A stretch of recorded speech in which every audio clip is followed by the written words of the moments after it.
move a lot slower, actually. The stage of nishta and ruchi and asakti, these may take 30 or 40 years for a person to go through, or even a whole lifetime, depending on how fast they're moving. Whereas I've seen people go through from shraddha up through bhajana kriya in 3 months. So it depends on what stage we're at, how fast we're moving, how determined we are, and how much mercy we've got. Is there another question? The Gayatri mantra, is it considered Vaidhi Bhakti? Yes. Yeah, it's Vaidhi Bhakti, but the Gayatri mantra, in our lineage, we have 7 Gayatri mantras. There are many, many Gayatri mantras. Usually if you ask about the Gayatri mantra, they're talking about the Savitri Gayatri, that worships the sun. And this is the main, or actually the first Gayatri mantra, because the route to liberation, or leaving this material world, goes through the sun. When the sadhu leaves his body and he's going to the spiritual world, the first place he goes is to the sun. And then from the sun he goes to the higher planets and then out, like that. But after that, there are 6 more Gayatri mantras that we chant. And these are different levels or stages of consciousness. And you can actually feel when you're chanting, you're going through these different levels of consciousness, higher and higher. It's very beautiful. Another question? In the Gita, Krishna says that after realizing his message there is nothing more to be known. Then, how do we understand the need to study the other scriptures? Oh, well, if you can just read Bhagavad Gita and realize everything, that's great.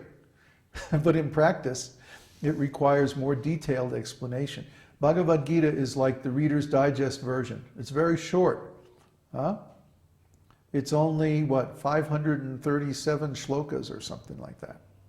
So it's a summary.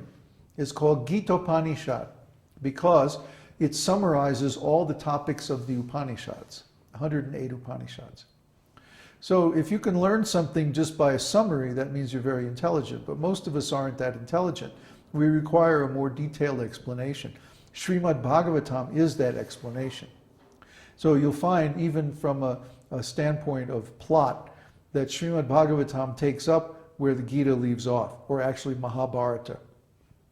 Srimad Bhagavatam begins after the war of Kurukshetra, when the sages gathered together to hear and discuss Srimad Bhagavatam.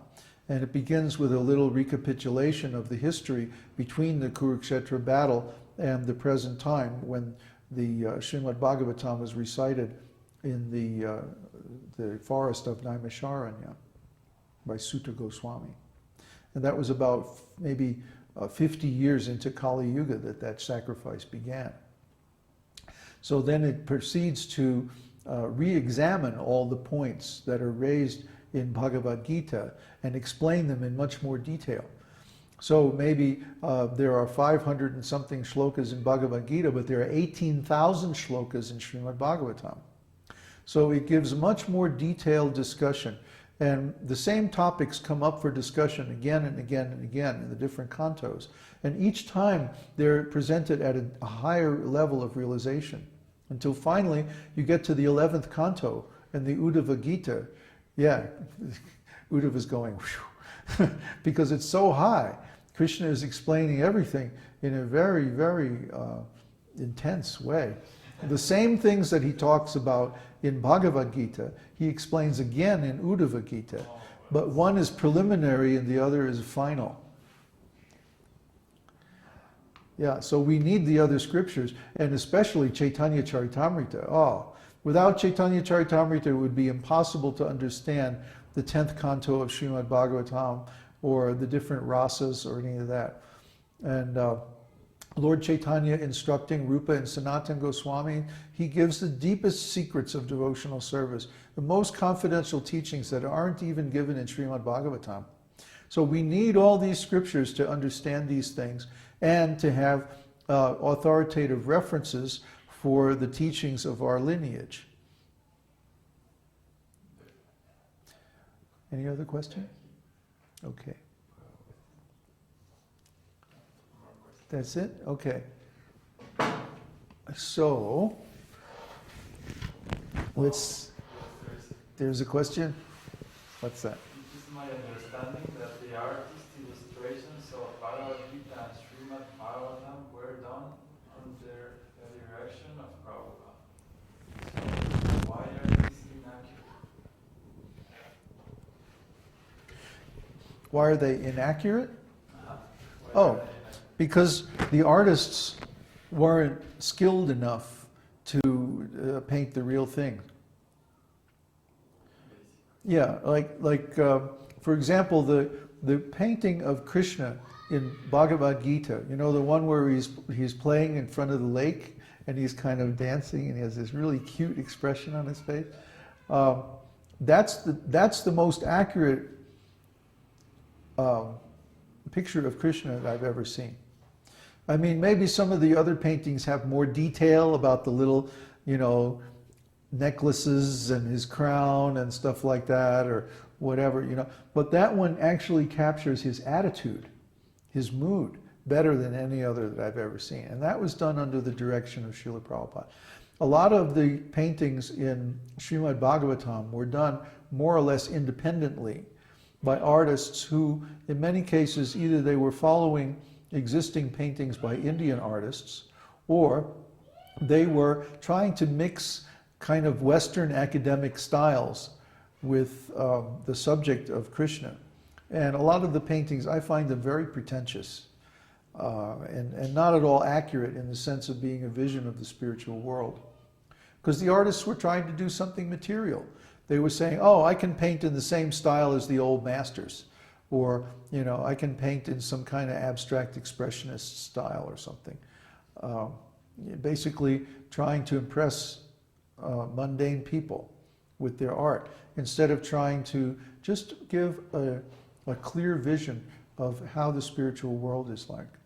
For example, in the spiritual world, there's no shadows. Everything is self-effulgent. So it's not like the light is coming from the sun or the moon. The light is coming from within everything.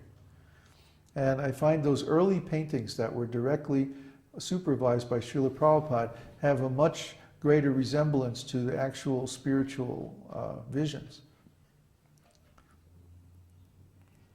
Any other questions? I know sculpting Lord Chaitanya is spiritual term. Ah. Should I keep him bald or add Krishna hair? Do you want to sculpt him while he's a householder or after he takes sannyas? Because when he's a householder, he has long hair. When he's sannyas, he's shaved.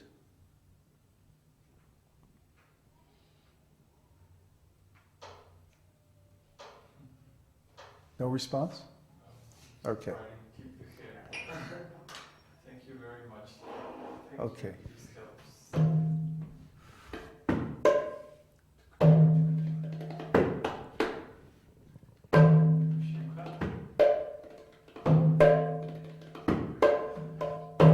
Namaste Narasimhaya.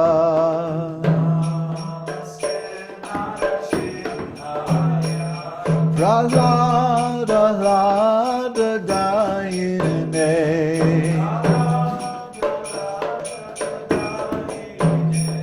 Hiranyakashipu Vakshaha. Slower.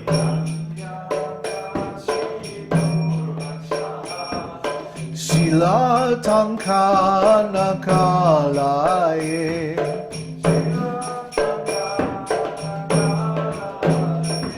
Ito nrishingha parato nrishingha.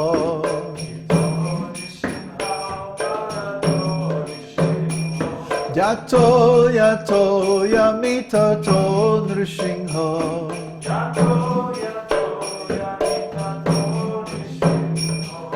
Ahir nrishingha hridaye nrishingha.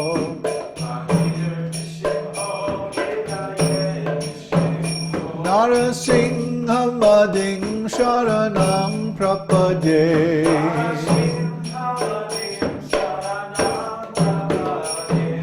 Tavakara Kamalavare Nakam Adbhuta Shringam Dalita Hiranyakashipu Tanubhingam Keshavadrita Narahari Rupa Jai Jagadish Hare Jai Jagadish Hare Jai Jagadish Hare